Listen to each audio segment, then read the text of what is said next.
Hey there everyone, I'm Jeff. This is Tabletop Toolbox, where you have joined me for episode number 26 of the weekly Ratchet. In this episode, oh hell, I've been sleeved.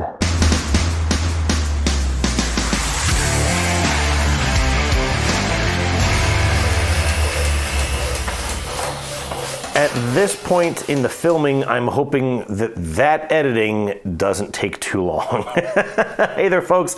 Welcome to Tabletop Toolbox. Welcome to the Weekly Ratchet. This is episode number 26. That is half a year of the Weekly Ratchet. I did not know how this was going to go when I started this about 6 months ago, but it's been great. It's been a lot of fun.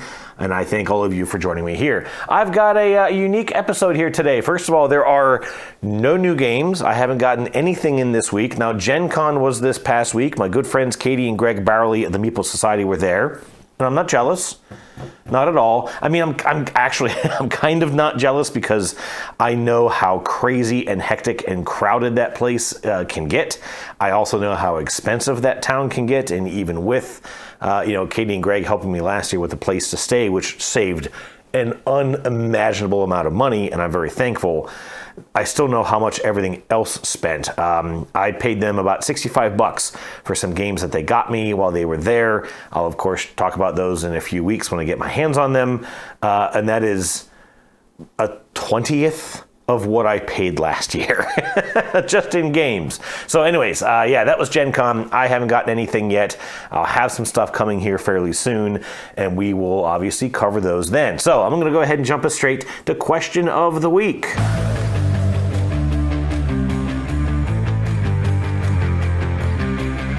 Question of the week for this week was a fairly simple, straightforward one. I asked, do you sleeve your games? Or what do you think about sleeving games? And of course, all the answers fell into three pretty distinct camps, and we're going to have ourselves a little competition. So let's kick things off with Wayne Kruger, who said he's never gotten into sleeving cards because they don't stack right, and he doesn't really play his games enough to wear out the cards. But he did say that he's made an exception for out-of-print games. So I'm going to put Wayne into team 50-50, now in the lead. Up next, Omar Hernandez said that he sleeves games when possible, that Magic the Gathering taught him to protect cards when shuffling, protect them from wear and tear or from an accident. So I'm going to put Omar into team sleever, and we will then go on to Kay, who said that she'll sleeve cards when they require a lot of shuffling or if the game is out of print. So that is another one for team 50-50. Up next was Wonderflonium, who said that he sleeves games most of the time and that he likes the ones that are matte on one side because they are less slippy. I do agree that sleeve type can kind of make a difference in this discussion, so we'll circle back to that, and for now I'll put you up on team sleever. That is 2-2 for sleeving games. Rentless said that he sleeves a lot of games, mainly because he does print and play. And yeah, I was going to talk about print and play here for folks who maybe don't deal with this.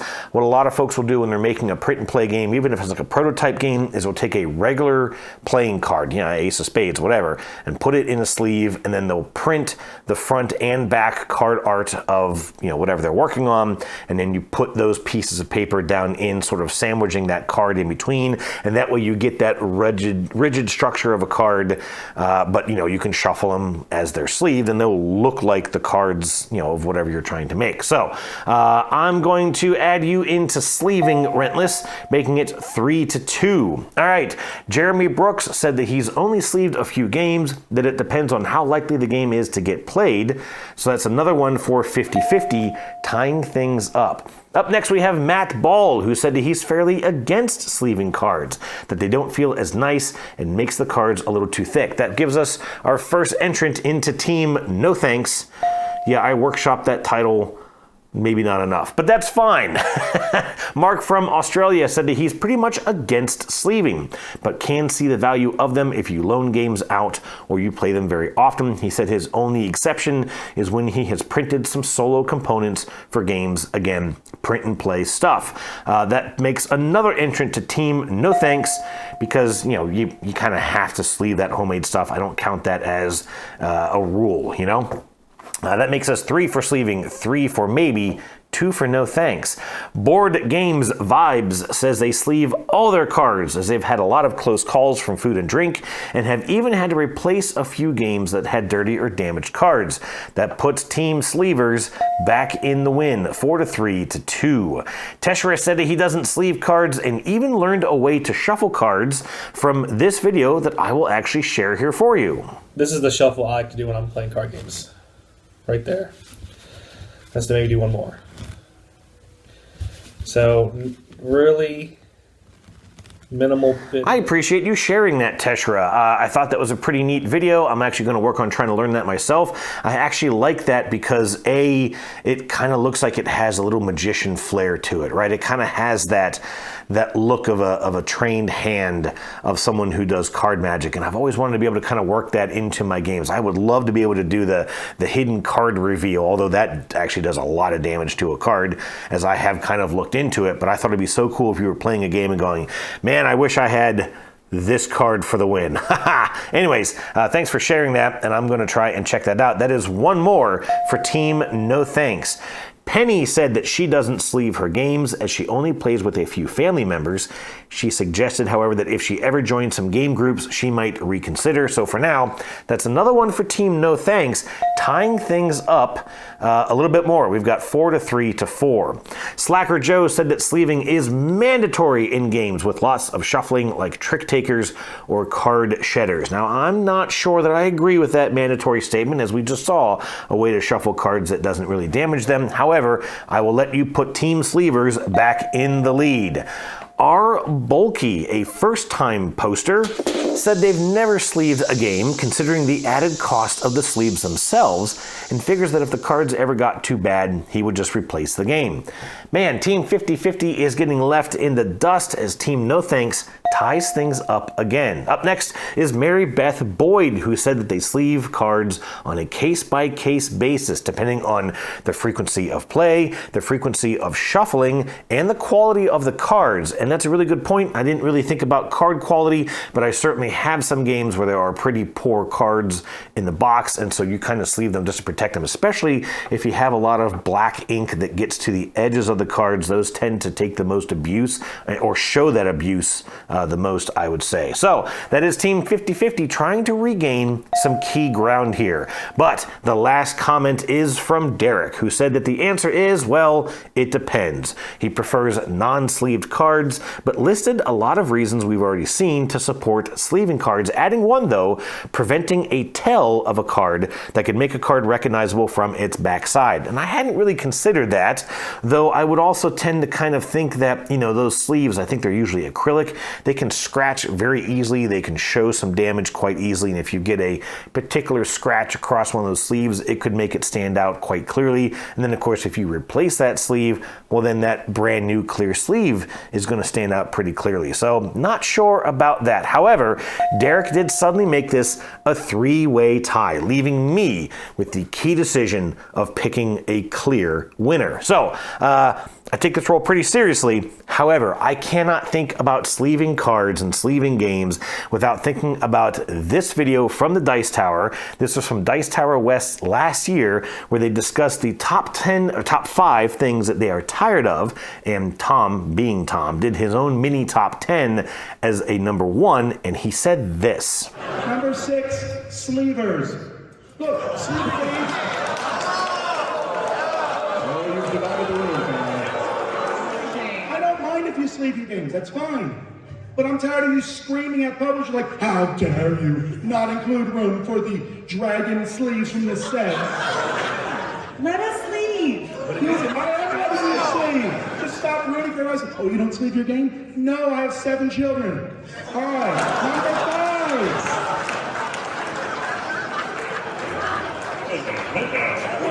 Let's get that. Here we go.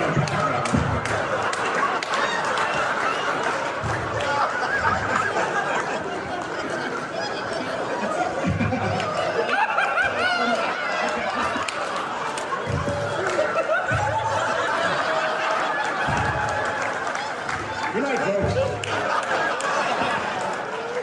Number 5. Oh, I get it. I I have never laughed so hard at a Dice Tower video. I have played that many times, gone back and just watched it because it just always cracks me up. That was one of those, I don't know if that was planned or not, but man, that just cracked me up. Unfortunately, I'm going to have to give the win to the first contender and the comeback king, Team 50/50. I also do not like the feel of sleeved cards. I don't like the look of sleeved cards. You know, they can catch an extra glare on the table if you're trying to look across and see what various options are in the market. In fact, that'll come up here in just a little bit, possibly. I don't like the sharp corners on sleeves, and also depending on the way that those are stored in a box, those corners can get bent up and kind of crinkled, you know, and that kind of persists even after the sleeves come out of the box.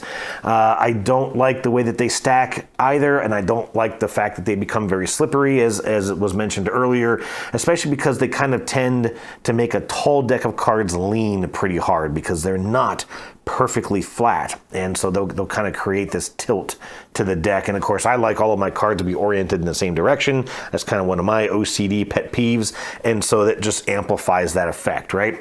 I don't like how sleeves can be inconsistent from manufacturer, even from the same manufacturer. I've had a couple of the I think they're called Perfect Fit sleeves. They're I believe a Japanese brand, and I have a whole bunch of them for my Lorcana cards, but they're not all the same size. They still vary a little bit from sleeve to sleeve, and it's just made that very annoying. You know, when you're holding them, you were trying to like sort of hold the whole deck and kind of get it organized into a box or whatever. Anyways, yeah, that's kind of annoys me. And I also don't like how they take up a lot of extra space in the game box. However, I do have some sleeved games. Rocket Men being one of my top games that is sleeved. That is one that has a lot of dark colors on the edge of the card, and so yeah, those show the wear and tear quicker, and so I tend to sleeve those. The game of Heat, I don't play the game very much, but it was interesting. I've played it several times, and I've always been the blue player. And if I take all the player cards and just arrange them in one deck and looked at the side, you could see a clear band of darker sides. I mean, it was almost kind of gross. And they were all the blue cards that I had used the most. And so I did sleeve those. If I ever get a chance, I'll probably try and replace, you know, at least maybe the base cards with the blue player cards. It's not really that big of a deal to me, but I did go ahead and sleeve Heat. And then, of course, I sleeved all of my Lorcana cards because those do kind of have a value to themselves. You know, it's one of those things where the cards themselves are the game and therefore have all the value. And so I do sleeve those in the instance, you know, that I decide to sell them down the line. Hopefully they're still in fantastic shape. I have also done some sleeved homemade print and plays, like for example, the Arno solo bot for Arc Nova. Exactly like I said, I printed out the cards, stuck a regular playing card into a sleeve, put the pieces of paper on each side, and it looks like, you know, more or less looks like the card is meant to look like. So that is my stance, Team 50/50 for the win for the question of the week. For next week, and I cannot believe I've never asked this. I went through the past 25 episodes to make sure I had not covered this topic already. And I know some of you have a stance on this already. Do you play games solo? I know some of you have talked about playing games solo. Do you prefer to play solo? Do you play solo when you can? Why do you play games solo if you do? And what is your favorite, or at least your current favorite, solo game? So let me know in the comments where you stand on solo playing games. Let's move on to some recently played games.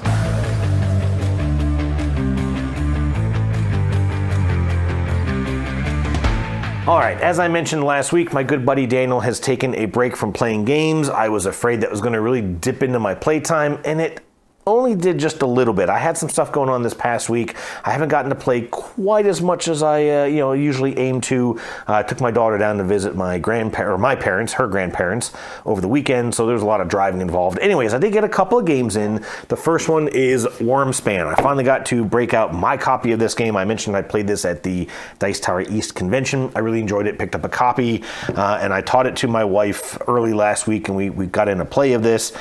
She didn't have a great time with it. It is a bit more complicated than Wingspan, a little bit, not tremendously so. There is an engine that you can build here, but you have to kind of build it the right way. You're not as dependent on the cards coming out that you need as I think you are with Wingspan. I believe I mentioned that in the past, but it does still matter where you put stuff. It does kind of matter how you lay these dragons out in these 3 caves, because eventually you're taking actions to go through that cave and visit every dragon that's there. And some of those dragons that you visit will give you rewards kind of right away. Some of them may give you, maybe you can trade in something to get something else. And then there's also spaces in between each dragon that you can trigger. And you can, obviously the furthest you can go into that cave, the more that stuff that you can trigger. And it's those cave exploration actions that give you more cards, that give you more resources, that give you more of the cave cards. Like, that's kind of where the actions lie that let you continue to build up your engine. And so, she was like, well, I can't get any cards. I can't get any resources. Like, well, yeah, you've got to build up that cave. Like, you've got to start small. You've got to, try and get some things out there that then you can explore, get those resources and more cards so that you can continue to repeat that process and continue to build out your tableau. I still really enjoyed this play. I had a good time with it. I did, in fact, I think I scored a little bit better than I did at Dice Tower East. My wife certainly said, yeah, I can see that it's a neat game. It's just she had a rough time getting it going, and so it kind of, just kind of brought down the experience for her a little bit. But that was Ormspan. And I'm still really hoping to get some of those deluxe components as soon as I can. The next game that we played, I believe it was Wednesday or so of this week, we went back to Center of the Universe.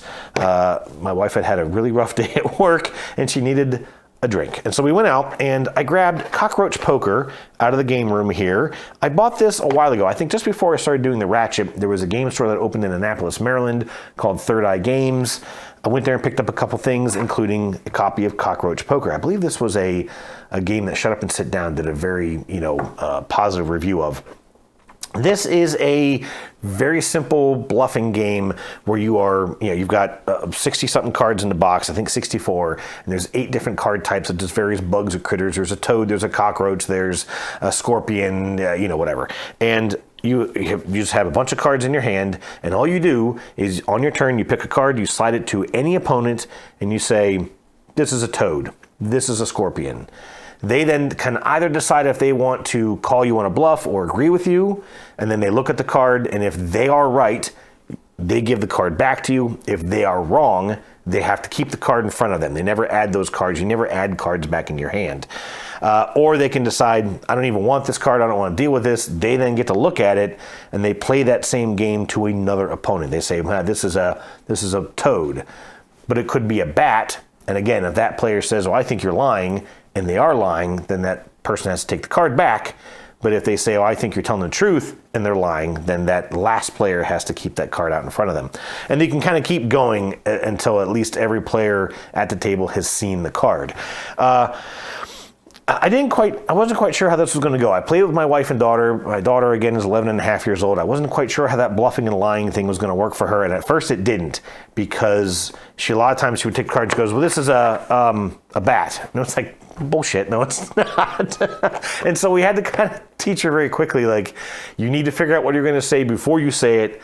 You need to be very, just steadfast in your delivery. You need to sound believable. You can't be thinking about what you're saying as you're saying it. You got to be prepared. The first game she did lose, and that's you basically play until someone has 4 of the same card in front of them, and then that player loses, and that ends the game. So basically everyone else kind of wins, and just that player loses. So my daughter lost the first game. But then the favorite thing happened where she goes, can we play again? Like, immediately wanted to play it again. And so we shuffled up, we played again. And that time I lost, and I lost pretty quickly. But this was actually a lot of fun. The girls really enjoyed it. Virtually no teach to it. It's very, very fast to teach. My daughter picked it up a lot better than even I expected. We had a lot of fun with Cockroach Poker. Then, I think over the weekend, after our daughter had left, we played, and this is going to take me a second, we played Canvas. This is by Road to Infamy Games, and I have all the expansions for this, and as you can see when you line them up, they make this beautiful little tapestry. This is a card about making paintings. A game about making paintings. It uses these clear cards, and you put 3 of them together into a sleeved background card. And so with that solid background card and then the 3 clear cards that you've put in front of it with various portions of artwork on it. You're then sort of building these patterns of symbols and such at the bottom of the card, which is arguably all that really matters about the game. You don't need any of the artwork to make this game work, but they obviously, put a ton of effort into making that theme an aspect of the game, even if it's just window dressing.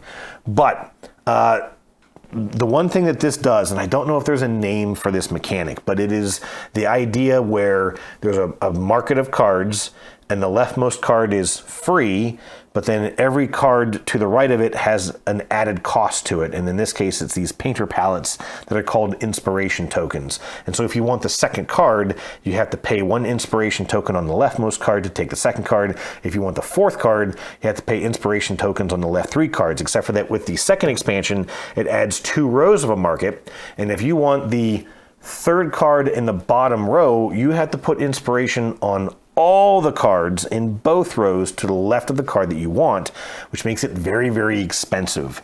And there have been times when, okay, I really need that fourth card because I need to get this played. But either, I have to blow all of my inspiration on it, and then you only get the inspiration back if you pick up a card that has tokens on it, which of course everyone's kind of grabbing those because it gives them more flexibility, whatever. And you find yourself taking just the absolute crap, the cheapest cards, because that's all you can afford. And I've never liked that. And I wanted to try and house rule this, going back to an old topic here in the Ratchet. I wanted to house rule it, or I added in a rule of, okay, if there's nothing that works for you, you can just skip your turn and take inspiration. Or maybe you could just trash the leftmost card to take the inspiration tokens off of it and not keep it. And the reason that matters is you can only have 5 cards in your hand, and then you have to make a painting, which can force you to just make a really terrible scoring painting, and you're just not going to get that many points. We didn't go with the house ruling. We did play some extra variants. There is a new variant in the last expansion called Finishing Touches, which adds these actual painters, famous painters, Van Gogh and some others I can't remember their names of. And they give you a unique ability for the rest of the game. So like my wife was able to take the second column of cards for free. I actually started off with 3 extra cards off to the side as my own little mini market that I could take cards from for free. I could just take one of those cards on my turn instead of taking something from the market. And at first I didn't think that was going to be very helpful, but I used 2 of those 3 cards and won the game. So I actually enjoyed my play. This play of Canvas, like I said, we played with all the expansions. We played with everything, just about everything in the game, and I had a good round of it, and I don't know if that's why overall I liked it more than I have liked it in the past. I still don't love that mechanism of increasing costs just by the order that the cards are shuffled. I don't know, it just doesn't always work for me, but I did have a good game in this and I enjoyed it. It's still a very pretty looking game. We made some really neat art that I've most likely been featuring throughout this segment, and we had a lot of fun playing Canvas. I'll probably hold on to this. I was thinking about getting rid of it. I'll maybe wait just a little longer. We shall see. The last thing that I played over the weekend, just yesterday actually, was another game of Solarian. This is the prototype that I mentioned I picked up from Dice Tower East, a 4X deck building game. I played this with a couple of players who had never met each other. Everyone was new to each other. I've known 3 of these guys. The one guy I just met last week, Park, who came in from the Alien Frontiers and Sentinels of the Multiverse game. He joined me here in the treehouse along with Matt Ball and Chris Mutton, and we played this. And it was a better game than last time, not because of the players from last time, but because we got some of the rules a little bit more clear, which when we played it last time, I may have mentioned this, but I got one rule really, really wrong, and it made me way more powerful than I should have been. So we played all that correctly. I also tried a variable setup of the game instead of using the default sort of tutorial setup, and that did make the game a lot more interesting because it created a lot more choke points, and there were a lot of barriers that you could not cross, which made navigating the solar system a lot more challenging for all of us, and it kind of created these pockets where you basically were forced to leave a player alone because it was going to take too long to get to them, or there was too much to get through. And so you kind of had to think, well, how can I try and get some points without just picking on the same person all the time? Anyways, it was a neat play. I still managed to win this kind of like just barely at the end. It does still have that really quick yo-yo effect where I got a bunch of points, and then on the next turn, Park goes in and wipes out a bunch of my colonies and plops on his colonies and completely flips the scoring, aspect of the game backwards. And all of a sudden, he's getting a bunch of points that now I'm not getting.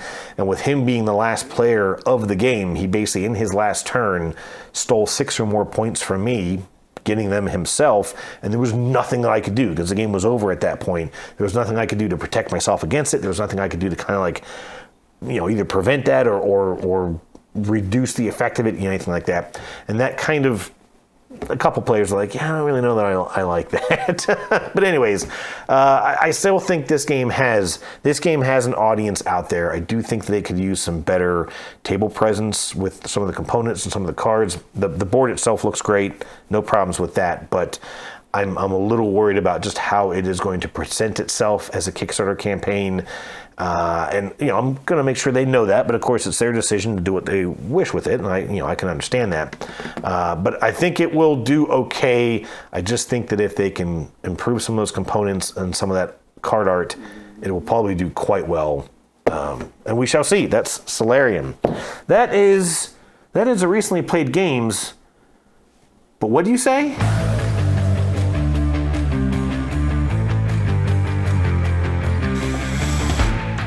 What is this? A new segment on the Weekly Ratchet. You know what? This was an idea that I've kind of had. I actually talked about this back in episode 10, I think, when I was kind of talking about the direction I wanted to take the Ratchet in. This is also because I'm going to show a quick little nerd graph here on the screen. I did this just out of my own curiosity out here using YouTube data, sort of looking at the length of these episodes compared to the number of views. And you can actually see that there are some spots where they perfectly move together. The longer the episode is, the more views that it gets, and vice versa. Not in all cases, but there is a little bit of a, what looks to be a little bit of a correlation there. So I wanted to kind of add just a little bit more to these episodes without necessarily adding a ton of editing time on my part. So what I'm going to do here is just run through a couple of comments from the past couple of episodes, things that were not related to the question of the week that people wrote, and I want to either address them or just kind of, share them, whatever. I'm not going to do any real fancy editing with this. I'm just going to read this stuff out, and we'll see how this goes. Back in episode number 23, JW Spiker, who was new to the channel then, had asked if I had a list of my top 100 games listed out somewhere, on the internet. And the answer is I don't. I have been considering a recap or kind of a behind the curtain video that I wanted to do here on my channel, talking about what it took to put that top 100 together. It was way more work than I thought it was going to be. It was a very, very interesting process. And it's one thing to say, okay, I made a list of games, but of course to then film it and all that kind of stuff, it took a lot, and it really just opened my eyes as to what those types of projects can require. So anyways, I might, if I do that video, I might list the games out in the description. I do, of course, have a spreadsheet where I've tracked all that stuff, and I even had all the statistics and things I talked about in those episodes. I could, of course, just toss it up in Google Sheets. I don't really know if that's worth it, or if there's a better way of doing it. I might just post it on my Facebook page, Tabletop Toolbox out on Facebook. That's an option. I'll consider doing that if I remember. Also, on episode number 23, Board Games Vibes answered the favorite game question from episode number 22, saying that their underrated game was Trolls and Princesses, and that their least favorite game is Cards Against Humanities. They posted a little after the fact, so I wanted to share their comments here. I don't recognize Trolls and Princesses. I had to look that one up. I do know that a lot of folks were bummed to see Board Game Brewer shutting down. I do wish they'd actually made some games about brewing. I feel like that was a missed opportunity, but it's fine. The components of that game do look pretty neat, but I don't know anything about it. And as far as Cards Against Humanities go, I've learned my lesson with that game. I don't really play it anymore. It's just not a good game. However, I must say that I had one particular play of it with my family where I laughed so hard I almost threw up. I have never laughed that hard during a game, and I can still tell you exactly what the card play was. I don't think I will for this audience. It wasn't inappropriate, in any way. It actually had to do with my father, and it was hilarious. Anyways, I'll never forget that, but I've also had some very boring plays of Cards Against Humanities, and I've just never looked back to it once I've gotten into modern hobby gaming. Last week, I'm going to try and say this correctly, C. Bustos Morak. Jumble of letters. I'm not sure if there's a hidden meaning to that name.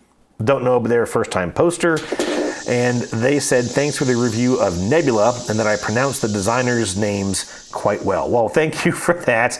There is nothing that I hate more than having my own name butchered. You would think it would not be hard to butcher my name. I get my name butchered a lot. I get it misspelled a lot. That's not as surprising. Jeffrey versus Jeffrey. But I try so hard not to butcher other people's names, and sometimes I find it to be more respectful to just not say the name and get it tragically wrong than to say it and just, almost like embarrass yourself. So anyways, I appreciate that, and welcome to the channel.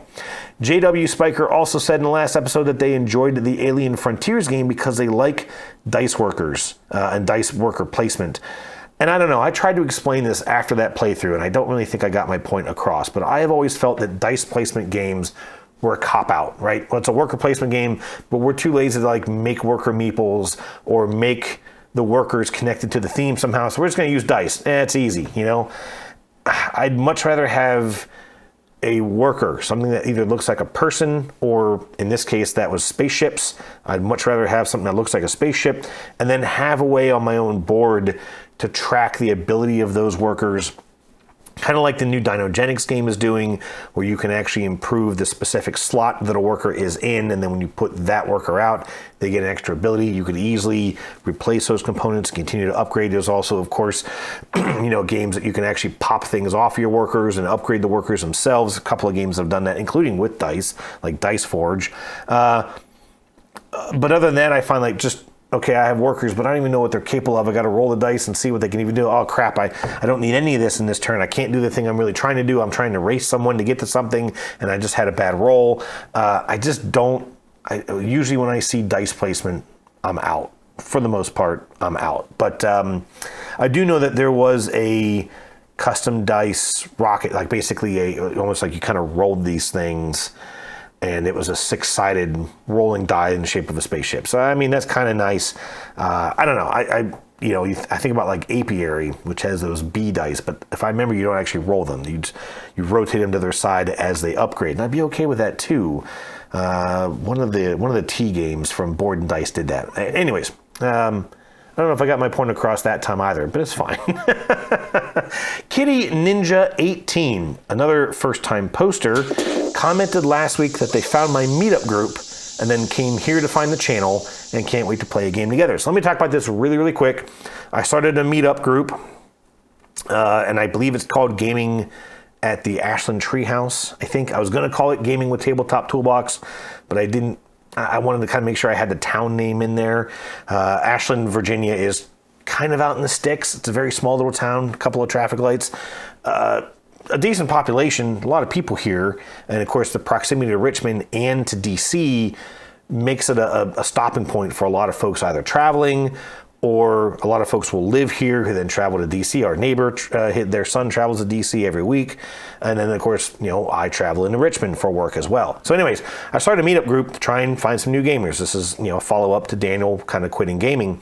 And I forgot how much it cost. So I started a basic meetup, and I went to go create my first event. I was going to do an event last weekend. I forgot I had conflict anyway, so I didn't do it. But I can't limit the number of people. I can fit 7 extra people besides myself in this room.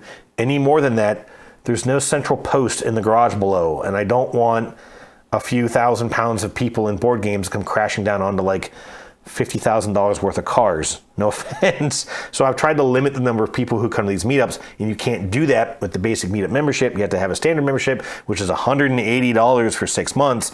And when I realized that, it pumped the brakes on all that idea.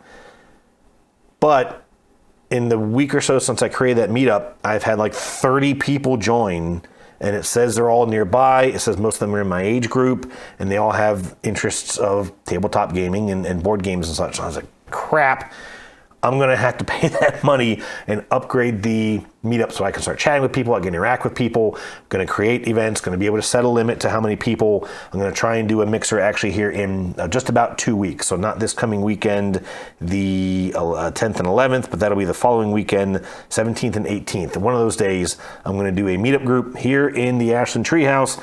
So Kitty Ninja 18, keep an eye out for it. And now you kind of know why I haven't done anything with that group yet. But it is coming, and thanks for joining the channel. CR Pole and Teshera both realized that they are fairly close to one another. I thought that was pretty cool. They're both just outside of Seattle. Hopefully you guys can meet up and play something. CR Pole, I'm not sure about Flux, but we'll see. And on that topic, a lot of folks commented last week about Daniel quitting games. Mark B also had a long comment about the struggles of turning social media into a useful source to set up gaming groups and opportunities. I appreciate all your comments. I really, really do.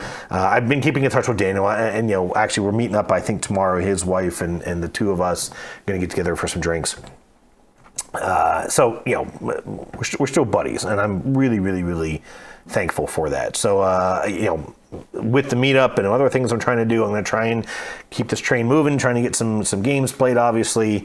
But I do appreciate all those comments. Lastly, Kay has been keeping me updated about games that she has been playing recently, and I haven't really given that any airtime. I'm going to do that now. She played Forest Shuffle last week and didn't really care for it. Very point salady, I believe she said. And I just didn't care for how much AP that game can create, because you've got to read every card. You've got to think about what every card does. I don't really like games where you're paying cards to be able to play cards. It's a simple concept and it's fine. Not Star Realms. Race for the Galaxy. The original Race for Galaxy does that. And so then you're sitting there constantly trying to weigh, well, do I just get rid of these cards so I can go ahead and get this card played? But God, I really want to use this card for something else. So then you got to waste an action to get more cards, because you can turn around and use those cards. Then you draw something, oh crap, I need these too. And the process just repeats. And I don't know, it didn't click with me. She also said that they played Seven Wonders Duel, and it didn't land well with them either. And I'm kind of curious why. I think it's an okay game. It's all right, but it can be played a little on the vicious side. I do also have the expansions for it, which I've never even opened. So, yeah, I got to try that out, actually. And then she said that they got Star Trek Panic, but I don't think they've played it yet, unless you have by now, Kay. So I'm kind of curious to see how that went. I'm going to try and get that game broken out this week, or maybe even this weekend. My wife and I are going to our cabin. This Sunday is her birthday. I've got some neat surprises lined up for her that I'm really excited about, but we're going to definitely bring some games and play some games, because we're not really planning on doing anything that weekend, just relaxing. This weekend, in case you don't know, here in the U.S., and probably even other parts of the globe, let's be honest, but it's the Perseus meteor showers. Happens in the middle of August every year, as a meteor that has not passed the Earth in like 50 years or something like that, still leaves these particles in the atmosphere, and every year as we kind of move through space, those things come through our atmosphere and you get these shooting stars, and it's gorgeous. I found that out for her 18th birthday, and we've been kind of celebrating it every year ever since. So we'll be out in the cabin in the woods, stargazing, watching the Perseus meteor showers. So I'm hoping we'll get some games played in during the day and watching shooting stars at night. Anyways, this is your invitation, folks. Let me know what you've been playing, or just something else that you like to share, something else you want to talk about. Again, I'm not going to get really heavy into the editing here on this. This is going to be very basic and plain, and maybe boring. I don't know. You guys let me know. We'll see how this goes. I'm also not going to get to read out everything. I don't want these to get too long, but we have a good community here on Tabletop Toolbox, and I want to invest in it. I want to make it a little tighter, get folks to know each other, and just have good conversation here on the Weekly Ratchet. That is it for this week. Thank you so much, as always, for joining me here in the channel. Thank you for the comments. Thank you, just for everything. This has been a lot of fun for the past 6 months to do this, and I'm going to keep it going. I will see you next week, folks. Cheers.